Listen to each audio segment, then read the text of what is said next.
गुजरात के मेहसाणा में जिला भाजपा द्वारा पत्रकार परिषद का आयोजन कर लोकसभा चुनाव के परिणाम की खुशी सादगी से मनाने की बात कही गई है। गुजरात के राजकोट में घटे अग्निकांड के बाद सरकार की और भारतीय जनता पार्टी की काफी किरकिरी हुई है। इसी के चलते लोकसभा चुनाव 2024 के परिणाम जब कल आएंगे तब जश्न को सादगी से मनाने का ऐलान किया गया है। इसी मामले मेहसाणा जिला भारतीय जनता पार्टी द्वारा कमलम में पत्रकार परिषद का आयोजन किया गया। આવતીકાલે લોકસભાની ચૂંટણીની મતગણતરી છે। 2024ની આ ગણતરી વખતે જ્યારે ગઈકાલે એક્ઝિટ પોલનો વર્તારો આવ્યો છે કે ભારતીય જનતા પાર્ટી થમ્બિંગ મેજોરિટીથી જીતી રહી છે, ત્યારે જે રાજકોટની ઘટના ઘટી છે એના સૌ જે લોકો કુટુંબીજનો છે, લોકો આઘાતમાં છે, ખૂબ ગોઝારી દુર્ઘટના ઘટી છે। તો આ વખતે ભારતીય જનતા પાર્ટી પ્રદેશથી નિર્ણય થયો છે કે બિલકુલ સાદગીથી ઉત્સવ ઉજવવો। કોઈ ઢોલ નગારા નહીં, કોઈ ત્રાસા નહીં, કોઈ ડીજે નહીં, કોઈ ફુલહાર નહીં, કોઈ કંકુ અબીલ ગુલાલ નહીં, કોઈ મીઠાઈ નહીં। આ રીતે બિલકુલ સાદગીપૂર્ણ રીતે કોઈ રેલી નહીં કાઢવાની, કોઈ વિજય સરઘસ નહીં કાઢવાનું। આ રીતે અમે બિલકુલ સાદગીથી આ વિજય ઉત્સવ ઉજવીશું। ફક્ત ખેસ પહેરાવી અને આ વિજય ઉજવવાનો છે। અને જે રાજકોટની દુર્ઘટનામાં જે લોકોએ જાન ગુમાવે છે એમના સંવેદના પ્રગટ કરવા માટે સાદગીથી આ વિજય ઉત્સવ ઉજવી અને સૌ સહભાગી થાય। અને આપના માધ્યમથી કોઈ કાર્યકર્તા કે પ્રજાજનો આના માટે કોઈ આગ્રહ ન કરે અને કોઈ ફુલહાર લઈને ના આવે, કોઈ હારતોરા લઈને ના આવે, કોઈ અબીલ ગુલાલ કંકુ મીઠાઈઓ લઈને ના આવે। એટલા માટે આપના માધ્યમથી બહોળો પ્રચાર કરી અને આ સાદગીથી વિજય उत्सव ઉજવી રહ્યા છે એમાં સહભાગી થાય। राजकोट अग्निकांड के बाद गुजरात में चल रहे फायर सेफ्टी के मेगा ऑपरेशन में आज बारी वडोदरा के मरीमाता खांची की भी आई। गुजरात के वडोदरा के सरदार भुवन के खांचे में दुकानों को पालिका द्वारा फायर सेफ्टी और ट्रैफिक की समस्या के चलते सील कर दिया गया है। अगला एक्शन मरीमाता के खांचा में दिखाई दिया। यहाँ भी मोबाइल की कई सारी दुकानें हैं और यहाँ भी पार्किंग के बाद जगह नहीं रहती है। ऐसे में वडोदरा के मोबाइल मार्केट मरीमाता के खांचे में भी ट्रैफिक की समस्या और फायर सेफ्टी सुनिश्चित करने के भागरूप फायर ब्रिगेड विभाग द्वारा जांच की गई। यहाँ दुकानदारों से पूछताछ की गई और साथ ही उन्हें अलग अलग दस्तावेज भी मांगे गए हैं। फायर सेफ्टी को लेकर मरीमाता के खांचे में mega operation Vadodara fire brigade द्वारा चलाया गया।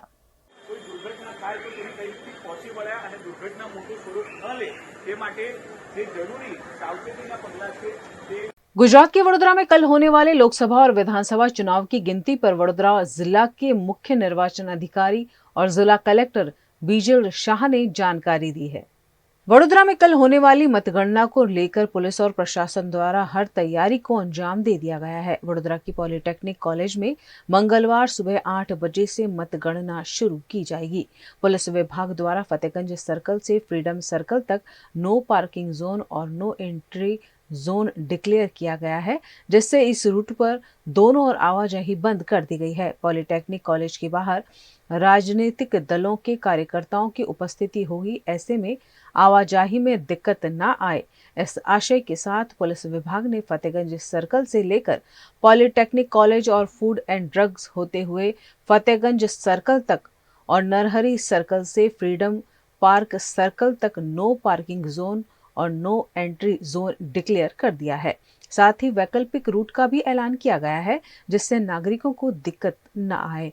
मतगणना की तैयारी पर वडोदरा के जिला कलेक्टर बीजल शाह ने जानकारी दी है। આવતીકાલે પોલિટેકનિક ખાતે વિધાનસભા 20 વડોદરા વિધાનસભા લોકસભા અને વાઘોડિયા વિધાનસભાની પેટા ચૂંટણી એ બંનેની મતગણતરી રાખવામાં આવેલી છે અને એના અનુસંધાને જે ચૂંટણી પંચની ગાઈડલાઈન છે એ પ્રમાણે જે પણ પ્રિમાઇસીસ અને કેમ્પસ હોય કેમ્પસથી 100 મીટર રસ્તાની બંને બાજુ જાહેર જનતાની અવર જવરને નિયંત્રિત કરવાની થાય છે। એટલે વહેલી સવારથી જ એ કોર્ડન કરી અને બંને બાજુ રોડની બંને બાજુ 100 મીટરના અંતરે કોર્ડન કરી દેવામાં આવશે અને જેને પોલિટેકનિકમાં ચૂંટણી માટે ઇલેક્શન એજન્ટ, કાઉન્ટિંગ એજન્ટ અને ઉમેદવાર અને જે ચૂંટણીની કામ ફરજમાં જે હશે એ લોકોને ત્યાં અંદર આવવા જવા દેવામાં આવશે। બીજું 3 લેયર સિક્યુરિટી, એટલે પહેલું લેયર કેમ્પસથી 100 મીટર બંને બાજુ, બીજું કેમ્પસ ઉપર પણ પોલીસ તૈનાત કરવામાં આવશે એના ગેટ ઉપર. એ સિવાય જે બિલ્ડિંગનો જે ગેટ છે ત્યાં પણ સ્ટેટ રિઝર્વ પોલીસ ફોર્સ જે છે અને સ્ટેટ આર્મ પોલીસ ફોર્સ છે એની સિક્યુરિટી રાખવામાં આવશે. એ ઉપરાંત બિલ્ડિંગની અંદર સ્ટ્રોંગ રૂમ અને કાઉન્ટિંગ હોલ જે છે ત્યાં CAPFના જવાનો તૈનાત કરવામાં આવશે. એ સિવાય દરેક ફ્લોર ઉપર ફાયરની ટીમ અને મેડિકલ ટીમ એ બંને ઇમરજન્સી માટે ગ્રાઉન્ડ ફ્લોર, ફર્સ્ટ ફ્લોર અને સેકન્ડ ફ્લોર 3 ફ્લોર ઉપર આ કાઉન્ટિંગ થઈ રહ્યું છે. તો 3 ફ્લોર ઉપર ફાયર અને મેડિકલની ઇમરજન્સી ટીમને પણ રાખવામાં આવશે. બિલ્ડિંગની બહાર એક 108 એમ્બ્યુલન્સ પણ ઇમરજન્સી સુવિધા માટે રાખવામાં આવેલી છે. એ સિવાય જે સ્ટ્રોંગ રૂમ અને સીલિંગને એની બધી જે કાર્યવાહી કરવાની છે એના માટે પણ પૂરતી સ્પેસ અમે उपलब्ध करावेली છે. लगातार सवालों के घेरे में चल रहे चुनाव आयोग को लोकसभा चुनाव 2024 की मतगणना के ठीक एक दिन पहले पत्रकार परिषद का आयोजन कर सफाई देनी पड़ी. लोकसभा चुनाव की काउंटिंग से एक दिन पहले आज सोमवार को इलेक्शन कमीशन ने प्रेस कॉन्फ्रेंस की, जिसमें मुख्य चुनाव आयुक्त राजीव कुमार ने कांग्रेस नेता जयराम रमेश के आरोपों का जवाब देते हुए कहा कि शक का इलाज तो हकीम लुकमान के पास भी नहीं है. कांग्रेस नेता जयराम रमेश ने शनिवार को कहा था कि अमित शाह ने 150 कलेक्टरों को धमकाया है. सीईसी ने सोशल मीडिया ट्रोलिंग पर कहा कि हमें लापता जेंटलमैन कहा गया, लेकिन इस दौरान देश में वोटिंग का वर्ल्ड रिकॉर्ड बन गया. यह हमारे लोकतंत्र की ताकत है. भारत के इतिहास में पहली बार हुआ है जब चुनाव आयोग को लोकसभा चुनाव वोटिंग के बाद प्रेस कॉन्फ्रेंस करनी पड़ी हो. 1952 से लेकर अब तक के किसी भी लोकसभा चुनाव के दौरान आयोग ने वोटिंग के बाद और रिजल्ट के पहले प्रेस कॉन्फ्रेंस नहीं की है. It's a miracle what had happened. We'll try and talk about it more, and I'm sure all of you have been writing about it. All of you have visited the ground also, seen the polling stations for yourself, and have been part of us. We have walked together whatever had happened in these last 3 months. Let's see what had happened. So the first major story, we have created a world record of 642 million proud Indian voters. This is a historic moment for all of us, for the nation as a whole. 642 ever, anywhere in the world, in any of the electoral exercise. That's what is the number of voters. And this is just to give you some small statistics. This is 1.5 times of the voters of all G7 countries. US, UK, France, Germany, Italy, Japan, Canada, all put together. We are comparing voters, not electors. और आपके भी घर में कहीं ना कहीं आसपास में किसी ना किसी बुजुर्ग ने वोट दिया होगा, जिसकी वजह से वो भी हमारे इसमें पार्टिसिपेट कर पाए. So these are the incredible stories on the positive note which we want to tell you. और जहां वुमेन का प्रश्न आया, मैंने पूछे वोटर्स दिखाए थे. हमने पूरे चुनाव में ये कोशिश की कि वुमेन डिग्निटी पे कोई भी वर्ड किसी के मुंह से पॉलिटिकल पर्सन के ना निकलने पाए. अगर निकल भी गया तो उसको हम इतनी स्ट्रॉन्ग नैरेटिव और इतना स्ट्रॉन्ग वर्डेड एडवाइजरी दी है. We feel that in times to come the political parties would also learn, the candidates would also learn to not utter a undignified word against the women of our nation. This is what we have attempted to settle by giving advisories, and we hope that this is not only during elections and political parties, but the discourse against women would be generally respected and would be in a different tenor. Exit poll के परिणाम के बाद share बाजार के बारे में लगाया गया अंदाजा आज सही साबित हो गया. चुनाव नतीजों से एक दिन पहले सेंसेक्स करीब 2,700 पॉइंट की तेजी के साथ 76,738 के ऑल टाइम हाई पर पहुंच गया. वहीं निफ्टी भी अपने ऑल टाइम हाई 23,338 पर पहुंच गया. इसमें 800 अंक से ज्यादा की तेजी देखने को मिली. शेयर बाजार में आई इस तेजी से निवेशकों के वेल्थ लगभग 12 लाख करोड़ रुपए बढ़ गई है. बीएससी का मार्केट कैप शुक्रवार को 4,12,12,881 करोड़ रुपए का था, जो आज यानी 3 जून को बढ़कर 4,23,71,233 करोड़ रुपए पर पहुंच गया है. पिछले 2 साल में यह शेयर बाजार की एक दिन में सबसे ज्यादा बढ़त है। गुजरात के वडोदरा में कांग्रेस ने लोकसभा चुनाव के वोटों की गिनती निष्पक्ष रूप से किए जाने की मांग की है। गुजरात के वडोदरा में कांग्रेस पार्टी ने उपचुनाव अधिकारी विवेक टॉक पर कांग्रेस के चुनाव एजेंट को गुमराह करने के आरोप लगाए हैं। इस मामले वडोदरा कांग्रेस अध्यक्ष ऋत्विज जोशी की अध्यक्षता में कांग्रेस के नेताओं ने मुख्य चुनाव अधिकारी बीजल शाह को आवेदन देकर निष्पक्ष रूप से मतगणना किए जाने की मांग की है। मुख्य चुनाव आयोग के तहत ईवीएम के वोट से पहले पोस्टल बैलेट के परिणाम घोषित करने की मांग की गई है। આવતીકાલે જ્યારે લોકસભાની ચૂંટણીની મતગણતરી છે ત્યારે અંદર કાઉન્ટિંગ એજન્ટમાં દરેક પાર્ટીના જે હોય છે એજન્ટ એમાં વિધાનસભા વાઇઝ 15 નામોની વાત છે અને એમાં ફોર્મ 18નો નામોનામાં 15 નામો મૂકવાના હોય છે, પરંતુ અહીંયા ચૂંટણી પંચની જે ચૂંટણી અધિકારીની કલેક્ટરશ્રીની ઓફિસથી અમારા ચૂંટણી એજન્ટને 14 નામો માટે વારંવાર કહેવામાં આવ્યું। તે છતાં જ્યારે અમારે રૂબરૂમાં વાત થઈ, મૌખિકમાં એમને વાત કરી, તે છતાં પણ 14 જ નામની વાત કરતા હતા, પરંતુ ગઈકાલે જ્યારે જોયું કે ભારતીય જનતા પાર્ટી પાસેથી 15 નામ લીધા છે અને અમારા ચૂંટણી એજન્ટને 14 નામ કરીને જે મિસગાઈડ કરવાનો પ્રયત્ન થયો છે એ વસ્તુ ખોટી છે। આજે ચૂંટણી પંચ નિષ્પક્ષ હોવું જોઈએ, તમારે રાજકીય પક્ષાપક્ષીમાં ના પડવાનું હોય, પરંતુ જે અનુભવ અમને થયો એ બાબતે અમે કલેક્ટરશ્રીને રજૂઆત કરી। એમને કીધું છે કે ના, તમારા પણ 15 નામ અમે લઈશું। સાથે સાથે જે પોસ્ટલ બેલેટ છે એની જે મતગણતરી, એની જે જાહેરાત છે રિઝલ્ટની, એ ઈવીએમ કરતાં પહેલાં થાય એ નિયમ મુજબ એ કરવું જોઈએ। અને જ્યારે કાઉન્ટિંગ ચાલુ હોય ત્યારે ફર્સ્ટ રાઉન્ડ પૂરો થાય અને એનું એનાઉન્સમેન્ટ થઈ જાય અને નોટિસ બોર્ડ પર લખાઈ જાય, ત્યારબાદ જ સેકન્ડ રાઉન્ડની શરૂઆત કરે। આવી બધી બાબતો જે મહત્વની છે એ બાબતે પણ અમે રજૂઆત કરી છે। विश्व साइकिल दिवस के मौके पर फिर एक बार वडोदरा के कमाटी बाग के साइकिल स्टैंड पर धूल खा रही करोड़ों की साइकिलें आज सुर्खियों में रही। वडोदरा में नागरिकों के पैसों की बर्बादी के किस्से आम हैं। ऐसा ही कुछ सालों पहले भी हुआ था, जहां वडोदरा शहर के नागरिकों के स्वास्थ्य को ध्यान में रखते हुए सैकड़ों की संख्या में साइकिल खरीदी गई। कुछ दिन शायद साइकिल चलाई भी गई, लेकिन उसके बाद साइकिलों को चैन से बांधकर कमाटी बाग में रख दिया गया, जो अब धूल खा रही है। साथ ही इन साइकिलों में जंग भी लग गया है। यह साइकिल अब चलाने के लायक तक नहीं रह गई है। ऐसे में साइकिल की खरीदारी पर सवाल उठना लाजमी है। આજે વિશ્વ સાયકલ દિવસ છે। પૂરા વિશ્વમાં આજે સાયકલ દિવસ મનાવવામાં આવે છે, પરંતુ જોઈ શકે છે કે વડોદરા શહેરમાં જે રીતના સાયકલો આ ઐતિહાસિક કમાટી બાગ સયાજી બાગમાં પડી છે, ધૂળ ખાતી સાયકલો છે, સાયકલોની ચેનો ઉતરી ગયેલી છે, ઘણી સાયકલોમાં હવા નથી। આજે વિશ્વ સાયકલ દિવસે વડોદરા મહાનગરપાલિકાએ કાર્યક્રમ આપવો જોઈતો હતો, સત્તાધીશો અધિકારીઓ અહીંયા આવવું જોઈતું હતું, પરંતુ ક્યાંક ને ક્યાંક વિશ્વ સાયકલ દિવસે કોઈ આવ્યા નથી, લોકો સુધી જાણકારી પહોંચાડતા નથી। જ્યારે વિશ્વ સાયકલ દિવસ છે ત્યારે આજે આની ઉજવણી કરી હોત તો તમામ જનતા સુધી એક મેસેજ હતો। અહીંયા સાયકલો પડી છે, લોકો ચલાવતા નથી, તો એની પણ જાણકારી લોકો સુધી આપીને લોકો સાયકલ ચલાવતા હોત, પરંતુ આ જાડી ચામડીના સત્તાધીશો, જાડી ચામડીના અધિકારીઓ વિશ્વ સાયકલ દિવસ છે કે નહીં એમને ખબર છે કે નહીં, ખબર નહીં। સાથે સાયકલ ચલાવવા માટે એક સાયકલ ટ્રેક પણ બનાવવામાં આવે છે, 2 કરોડ રૂપિયાના ખર્ચે।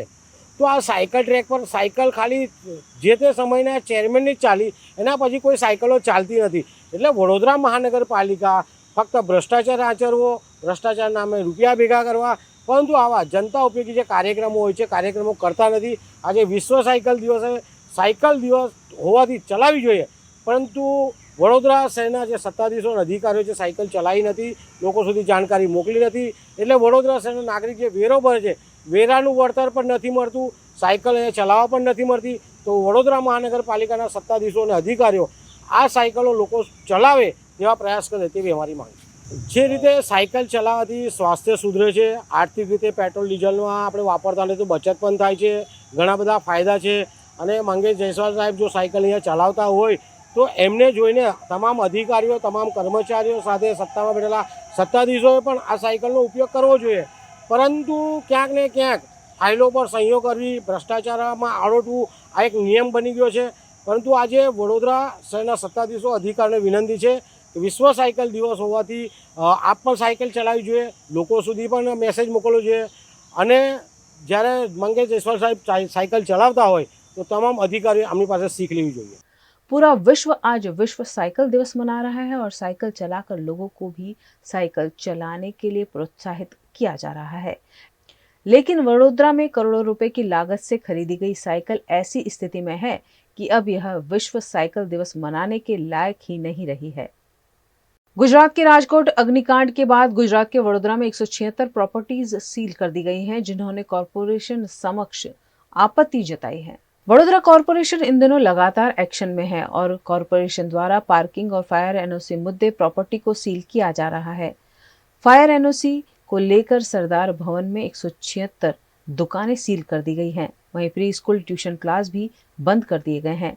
इस मामले वडोदरा महानगर पालिका के कमिश्नर दिलीप राणा और स्थायी समिति के अध्यक्ष डॉक्टर शीतल मिस्त्री के साथ व्यापारियों ने बैठक का आयोजन किया और अपनी समस्याएं પાલિકા તક પહોંચાઈ। પાર્કિંગની સમસ્યા હતી અને એનઓસી તો બધાની પાસે નથી, એકચ્યુઅલ આખા વડોદરાની પાસે એનઓસી નહીં હોય, ફાયર એનઓસી એ બી લેવાની છે, એના માટે બી માર્ગદર્શન એ લોકો આપશે, એ પ્રમાણે એનઓસી લઈશું। બાકી ઇક્વિપમેન્ટ જે ફાયરના છે બધાની પાસે છે જ, અમુક લોકો પાસે નથી, એ બી લઈ લેશે અને ટૂંક સમયમાં જે એનઓસી માટે છે એ બધા માર્ગદર્શન આપીને એ પ્રમાણે એનઓસી લઈ લે। પાર્કિંગની વ્યવસ્થા જે નથી એના માટે બી વાત થઈ છે, એમને કીધું છે એનો બી રસ્તો કંઈ કાઢીશું અને સ્થાનિક જે ત્યાં દુકાનદારો છે એની પાર્કિંગની વ્યવસ્થા માટે કોમ્પ્લેક્સવાળા સાથે વાત થઈ છે, ત્યાં પાર્કિંગની વ્યવસ્થા કરશે એ પ્રમાણેની આયોજન કર્યું છે। इस मामले स्थायी समिति के अध्यक्ष डॉक्टर शीतल मिस्त्री ने मामले पर उचित निर्णय लेने की बात कही है। વેપારીઓ રજૂઆત લઈને આવ્યા હતા કે કોર્પોરેશનના તંત્ર દ્વારા અમારી લગભગ 176 જે દુકાનો અને 7 જેટલા ટ્યુશન ક્લાસીસને સીલ મારવામાં આવે છે। મધ્યમ વર્ગના વેપારીઓ છે પોતાના ધંધા રોજગારની ચિંતા કરી અને પોતે બાંયધરી આપવા તૈયાર છે કે ભાઈ કોર્પોરેશનના સ્ટેચ્યુટરી પ્રોવિઝન છે એ પ્રમાણે અમે કામ કરવા તૈયાર છે। એમને પોતાને પૂછતા માલુમ પડ્યું કે ભાઈ એમને ત્યાં ફાયર એનઓસી નથી અથવા પાર્કિંગની સુવિધા નથી અથવા ચેન્જ ઓફ યુઝ કરેલા છે।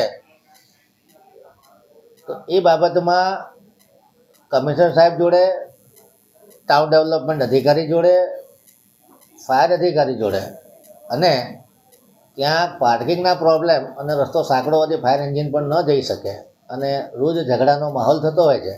આથી ટ્રાફિકના એસીપી ડીસીપી સાથે વાતચીત કરી, મીટિંગ કરી અને એ સુખદ ઉકેલ આવે ને એ લોકોની બાંયધરીના આધારે તંત્ર નિર્ણય કરે કે ભાઈ આટલા દિવસમાં તમારે ફાયર એનઓસી લેવાની અને પાર્કિંગની એનઓસી પાર્કિંગ માટેની વ્યવસ્થા ઊભી કરવાની। એ લોકો એ 1-2 જગ્યાએ પાર્કિંગની વ્યવસ્થા કરેલી છે। કોઈ કૃષ્ણા કોમ્પ્લેક્સ છે અને બીજું પણ એક કોમ્પ્લેક્સ છે, એમાં લગભગ 600-700 ટુ વ્હીલર વ્હીકલ આવે એવું છે। अमूल के बाद मदर डेयरी के दूध के दामों में भी बढ़ोतरी कर दी गई है, जिस पर विपक्ष ने सरकार पर निशाना साधा। लोकसभा चुनाव 2024 के नतीजे कल यानी मंगलवार को आने वाले हैं और इससे पहले ही महंगाई का तगड़ा झटका लगा है।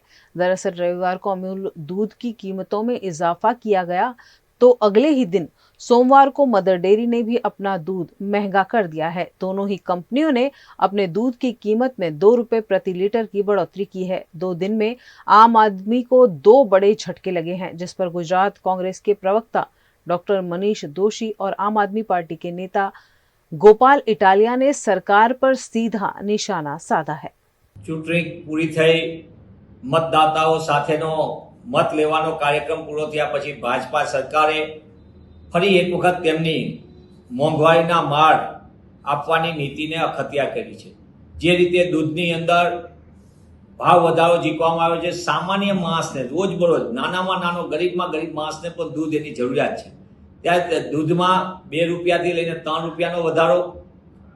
ટોલ ટેક્સ જે કોમર્શિયલ વ્હીકલ સહિતનો છે, એટલે કોમર્શિયલ વ્હીકલ એટલે કે હેરાફેરી થતી હોય જીવન જરૂરિયાતની ચીજ વસ્તુઓ એ સહિતના વાહનોમાં ટ્રાન્સપોર્ટેશનમાં 5% વધારો।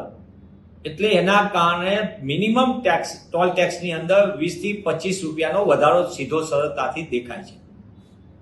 આ ટોલ ટેક્સની અંદર પહેલા 2023માં 10 રૂપિયાનો વધારો ઝીકી દેવામાં આવ્યો અને ટોલ ટેક્સના નામે સમગ્ર દેશની અંદર લૂંટ ચલાવતી કેન્દ્રની ભાજપા સરકારે ફરી એક વખત લોકોને ચૂંટણી પત્તાની સાથે જ પૂરી થયા, મતદાન પૂરું થયા ભેગો જ अच्छे दिनનો અહેસાસ કરાવી દીધો છે।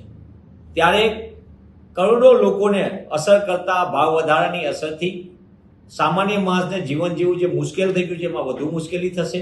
હજી તો સત્ર શરૂ થાય તેની પહેલા જુદા જુદા પાઠ્યપુસ્તકથી માંડીને એમાં ભાવ વધારો, જે ટેક્સ્ટ બુક સિવાયની વસ્તુ છે, જે શિક્ષણ માટે જરૂરી ચોપડા એટલે ફૂલ સ્કેપ નોટબુક એમાં ભાવ વધારો અને ફીનો તો જબરજસ્ત ભાવ વધારો દર વર્ષે આવે છે। ત્યારે સામાન્ય અને મધ્યમ વર્ગ માટે જીવન જીવવાના મુશ્કેલી કરવામાં ભાજપા સરકારે વધુ એક મોંઘવારીનો ડોઝ આપ્યો છે। મને એમ લાગે છે કે આનાથી મોટી બીજો વિશ્વાસઘાત કોઈ હોઈ શકે નહીં। કોંગ્રેસ પક્ષ પ્રજાને પડતી મુશ્કેલીમાં તેમની સાથે ઊભું છે અને જનતાને કઈ રીતે આ મોંઘવારીના મારમાંથી મુક્તિ અપાવી શકાય એના માટે જનતાએ જાતે પણ હવે વિચારવું પડશે કે આ સમય એવો છે કે જ્યારે ભાજપા આવે છે ત્યારે ભાજપा મોંઘवारी मार आपे छे। जैसे ही चुनाव संपन्न हुआ और ये देखने में आया, खबर ये आई कि टोल टैक्स को बढ़ा दिया गया है, दूध के भाव बढ़ा दिए गए हैं और न जाने क्या क्या चीज़ों में कितना कितना प्राइस रेज होगा ये अभी नहीं बता सकते। लेकिन जिस तरीके से बीच चुनाव में ये भाव में बढ़ोतरी की गई है, ये साफ साफ दिखा रहा है कि चुनाव के चलते भाव को रोक दिया गया था ताकि जनता की आंख में धूल डाल सके, जनता को मूर्ख बना सके और वोट पा करके फिर वही लूटने का कारोबार जो सालों से चलता आ रहा है वो चालू कर दिया। तो कुल मिला के इस चीज़ में मुझे ये लगता है कि जनता की आंखों में धूल डालने का काम बीजेपी ने किया है। चुनाव से पहले इस तरीके की बातें तो नहीं की गई थी कि चुनाव के बाद जनता को लूटेंगे। पहले बोले 400 सीट लाएंगे, तो अब 400 के परिणाम भी आने चालू हो गए। गुजरात के अहमदाबाद में कल 2 जगह मतगणना होने वाली है, जिसमें गुजरात कॉलेज और LD इंजीनियरिंग कॉलेज शामिल है। यहाँ चुस्त पुलिस बंदोबस्त के साथ मतगणना की जाएगी। આવતીકાલે જે અમદાવાદમાં 2 જગ્યા મતગણતરી થવાની છે એમાં ગુજરાત કોલેજ અને LD એન્જિનિયરિંગ કોલેજ તે બંને જગ્યા પોલીસ દ્વારા જુદા જુદા 3 લેયરમાં બંદોબસ્ત લગાવવામાં આવ્યા છે। એમાં અધિકારી અને કર્મચારીથી મળીને 1200થી વધારે પોલીસ ફોર્સ તૈનાત રહેશે। એની સાથે સાથે ટ્રાફિક પોલીસ છે એ પણ તૈનાત રહેશે। આપણે આ જે બંદોબસ્ત છે એમાં 100થી 12ના જે પોલીસના બંદોબસ્ત છે એ પછી બીજી લેયરમાં SRP જવાનોના બંદોબસ્ત છે અને ત્રીજી લેયરમાં CAPFના જવાનોના બંદોબસ્ત છે। આખા જે કમ્પાઉન્ડ છે એમાં CCTV છે, દરેક રૂમ ઉપર CCTVની વ્યવસ્થા કરવામાં આવેલ છે। એની સાથે સાથે BDDS દ્વારા એન્ટી સબોટાજ ચેકિંગ તેમજ ફાયર સેફટીની સાધનોની વ્યવસ્થા પણ કરવામાં આવેલ છે। અને જે બંદોબસ્ત છે એમાં જે લિસ્ટ મુજબ જેને અંદર એન્ટ્રી છે એ જ અંદર આવી શકે છે। એના માટે જુદા જુદા કલર કોડના પાસ પણ ઇસ્યુ કરવામાં આવેલ છે। અને સૌથી જે ખાસ વાત છે કે અંદર કોઈ પણ પ્રકારના મોબાઈલ ફોન અલાઉડ નથી। તો ત્રણેય લેયરમાં જે કોઈ જશે એની ખાસ ચેકિંગ ફ્રિસ્કિંગ કરીને મોબાઈલ વગર જ અંદર જવાનું રહેશે। જે આજે બંને જો જગ્યા છે તે જગ્યા ઉપર ખાસ પોલીસ બંદોબસ્ત DCP કક્ષાના અધિકારીના નેતૃત્વ હેઠળ ફાળવવામાં આવ્યા છે। એની સાથે સાથે મહેરબાન પોલીસ કમિશનર શ્રીનો 200 મીટરના જાહેરનામા પણ કરવામાં આવેલ છે। અને જે વિજય સરઘસ કે વરઘોડા માટે ખાસ એક્ઝિક્યુટિવ મેજિસ્ટ્રેટ સ્થળ ઉપર જ રહે એ પ્રકારની વ્યવસ્થા કરવામાં આવેલ છે। અને રોડ ઉપર કોઈપણ પ્રકારના ટ્રાફિક અડચણ ના થાય અને જે અંદર અલાઉડ છે એ જ આવે એના માટે ખાસ બેરિકેડિંગની વ્યવસ્થા પણ કરવામાં આવેલ છે।